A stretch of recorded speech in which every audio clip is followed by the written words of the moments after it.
শুভ বুদ্ধ পূর্ণিমা অনেক অনেক শুভেচ্ছা নিয়ে আমি ঘাটাল থেকে হাসি খুশি মিঠু দিই।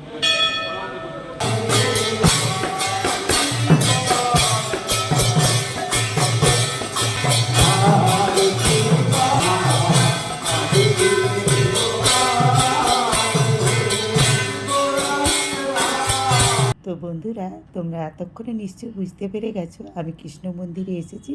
হ্যাঁ বন্ধুরা, আজকের এই পুণ্যতিথিতে আমার বান্ধবীর ভাইজির জন্মদিন উপলক্ষে কৃষ্ণ মন্দিরে খাওয়া দাওয়ার আয়োজন করেছিল, তাই চলে এসেছি। আর বন্ধুরা, সেই সাথে তোমাদেরকে বলে দিচ্ছি, তোমরা না কৃষ্ণের চন্দন রূপ দর্শন করে নিও। অক্ষয় তৃতীয়া থেকে 21 দিন শ্রীকৃষ্ণকে চন্দন মাখানো হয়। চাইলেও অন্য সময় তুমি এই রূপ দর্শন করতে পারবে না। চলো বন্ধুরা, সবাই মিলে এই নয়নাভিরাম রূপ দর্শন করে নিই।